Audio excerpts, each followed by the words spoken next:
Assalamu alaikum students. Bismillahirrahmanirrahim. We are going to discuss critical analysis of the poison tree by William Blake. हमारी पिछली video में जो था हमने poison tree की टेक्स्ट को पढ़ा था। इसकी टेक्स्ट की डिटेल हमने इसकी पैराफ्रेजेस सारी डिस्कस की थी। जिन लोगों ने भी अभी तक उस वीडियो को वॉच नहीं किया वो पहले उस वीडियो को वॉच कर ले पॉइजन ट्री की टेक्स्ट को, ताकि आपको क्रिटिकल एनालिसिस की क्रिटिकल एप्रिसिएशन की ज़्यादा अच्छे से समझ आ सके। और अभी तक अगर आपने चैनल को सब्सक्राइब नहीं किया तो please subscribe my channel and like and comment and share ज़रूर कीजिएगा। Okay, let's start. The poem the poison tree by William Blake is a beautiful lyric. एक ये खूबसूरत पोइम है और शॉर्ट सी पोइम है। In this poem the poet describes about the destruction of Wraith. Poet जो है वो इसमें पोइम में क्या बताना चाह रहा है, गुस्से के जो नुकसानात होते हैं, गुस्से की वजह से हमारी ज़िंदगी में जो तबाहियाँ आती हैं, जो नुकसानात हमें उठाना पड़ते हैं, उनकी बात कर रहा है पोइट।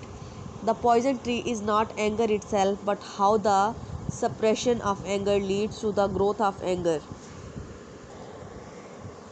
इसमें जो है ना वो पॉइंट ये बताना चाह रहा है कि असल में जो है पॉइजन ट्री जो है वो किसी ट्री का नाम नहीं है, बल्कि ये गुस्से के दबाव की वजह से, गुस्से के बढ़ने की वजह से, गुस्से की ग्रोथ की वजह से जो आपकी ज़िंदगी में खदशात होते हैं, नुकसानात होते हैं, उनकी बात हो रही है।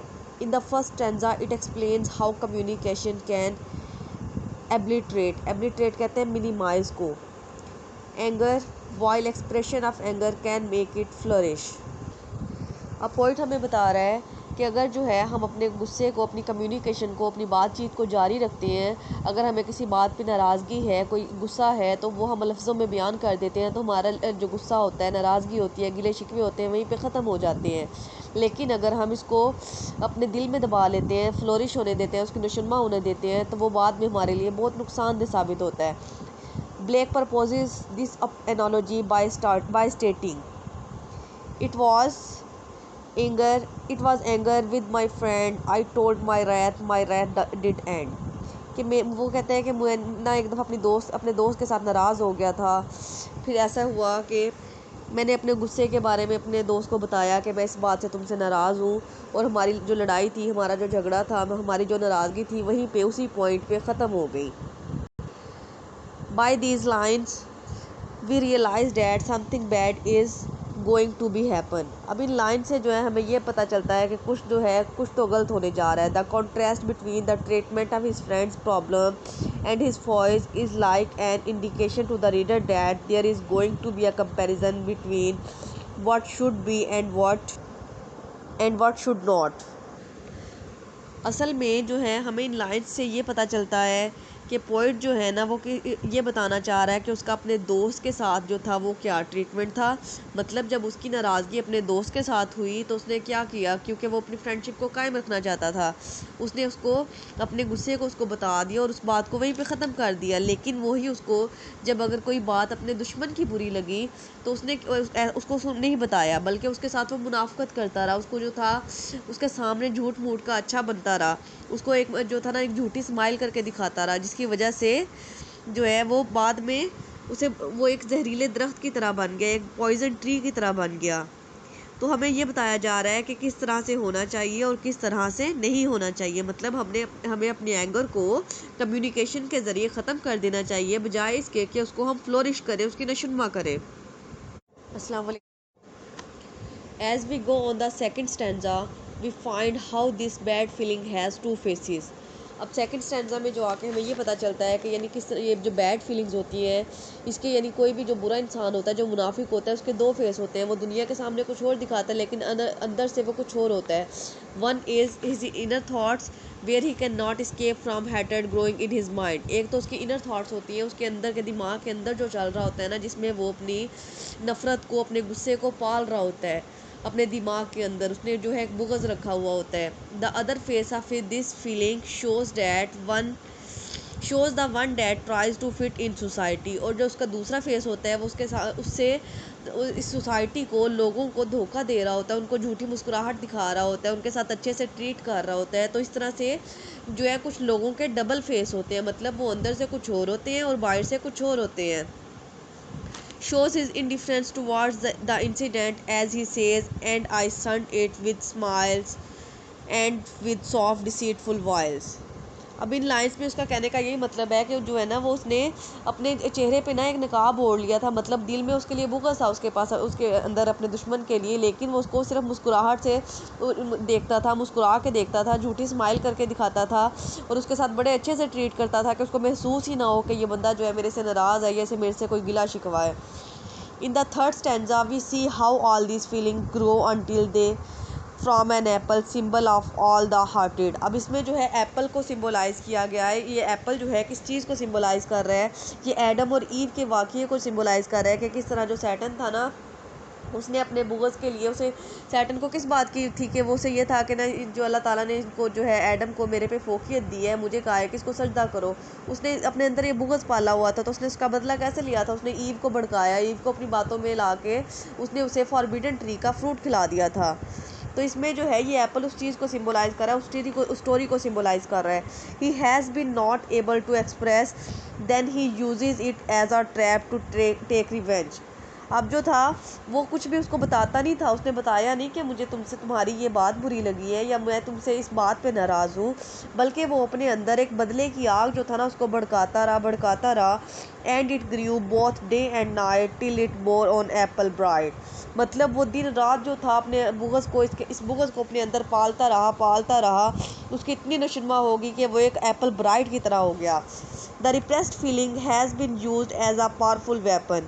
अब जो उसने अपने अंदर फीलिंग्स को दबाया हुआ था ना, अपने अंदर इमोशंस को, कि वो उसके बारे में क्या सोचता है, वो एक दिन ऐसा आया कि वो बहुत पावरफुल, बहुत ताकतवर हथियार बन गई।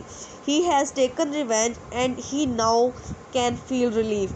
अब जो है ना वो बदला लेना चाह रहा था, उसका बदला जो है वो पूरा हो गया और अब वो बहुत पुरसकून महसूस कर रहा है। क्यों महसूस कर रहा है? क्योंकि जो उसका दुश्मन है उसकी डेथ हो गई है, इस वजह से वो समझता है कि मैं जो है अपने मकसद में कामयाब हो गया हूँ।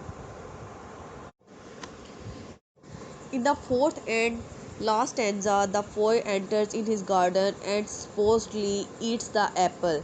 The prey has fallen into the trap. The owner has finally taken revenge. अब जो है ना फोर्थ स्टैंजा में वो ये कह रहा है कि जो उसका दुश्मन है ना वो उसके जाल में पूरी तरह से फंस चुका है, और जो है ना उसने जो था, जैसे सैटन का मकसद था ना कि वो जो ईव है और एडम है वो एप्पल को खा लें, तो ये जो है वो कहता है कि मुझे भी ऐसा लग रहा है कि मैं अपने मकसद में जो है ना कामयाब हो गया हूँ, और मेरा जो दुश्मन है ना वो मेरे गार्डन में जो है खुद ही घुस गया और जो है ना उसने उस फल को खा लिया है। The prey has fallen into the trap. अब वो कहता है कि जो मेरा शिकार था ना वो मेरे जाल में फंस चुका है। The owner has finally taken revenge, और मैंने जो है ना बदला ले लिया है। The story is over. Story यहाँ पे ख़त्म हो गई है कि उसका जो दुश्मन था वो उससे बदला लेने में कामयाब हो गया। The wrath has been release. अब उसका गुस्सा जो है ख़त्म हुआ है, अब उसके अंदर से जो बुग़्ज़ था वो निकला है। And the poet can rest at last. और अब जो है ना वो ख़ुद को बहुत पुरसकून महसूस कर रहा है, बहुत काम महसूस कर रहा है, बहुत पीसफुल उसको लग रहा है कि मैं अब जो है ना मेरी जो बदले की आग थी ना वो अब आके ठंडी हुई है। As he says in the end of the poem, and into my garden stole when the night had wheeled the pole. In the morning glad I see my foe outstretched breathe the tree. अब क्या है कि the poem poison tree is divided in 4 quadrants and the author decided to choose A B B rhyme scheme set in the couplet. अब ये जो poem है ना इसके 4 स्टैंजाज हैं, और इसकी जो राइम स्कीम है वो बी बी है। बी का मतलब ये होता है कि मतलब फर्स्ट 2 लाइंस जो हो उनके एंड वाले वर्ड सेम हो, उसके बाद नेक्स्ट 2 लाइंस हो उनके एंड वाले वर्ड सेम हो।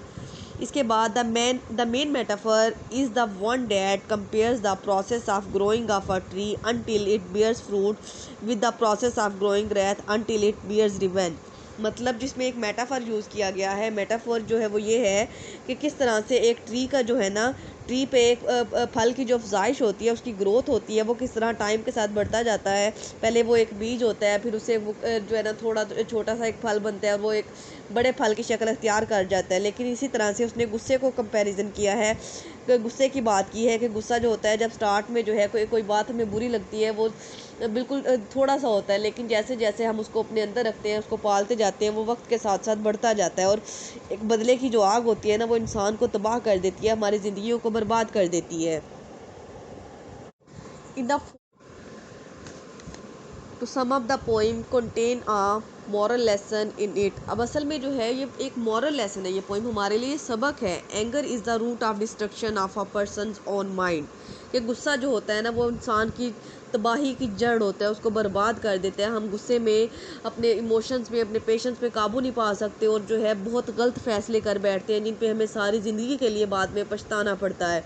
A person who is in wrath can not think any thing happening around him. एक आदमी जो है जब वो बहुत ज़्यादा गुस्से में होता है उसे कुछ समझ नहीं आता कि उसके आसपास क्या हो रहा है और वो क्या कर रहा है। ही often keeps hide his wrath from others and one day it becomes a poison tree and destroys the lives of others। और वो अक्सर जो है कुछ लोग ऐसा करते हैं कि वो अपने गुस्से को शो ऑफ नहीं करते बल्कि अपने अंदर छुपा लेते हैं, अपने दिल में रख लेते हैं, उसको जो है उसकी अफजाइश करते रहते हैं। उसकी ग्रोथ जो है वक्त के साथ साथ दिन ब दिन जो है होती जाती है और वो गुस्सा जो है एक दिन पॉइजन ट्री की, एक जहरीले दरख्त की शक्ल इख्तियार कर जाता है और वो अपनी ज़िंदगी को भी बर्बाद कर लेता है और दूसरों की ज़िंदगी को भी बर्बाद करने की कोशिश करता है। यही था हमारा इस पोइम का मॉरल लेसन और ये थी हमारी critical appreciation. I hope so कि आपको समझ आ गई होगी। अल्लाह हाफ़िज़।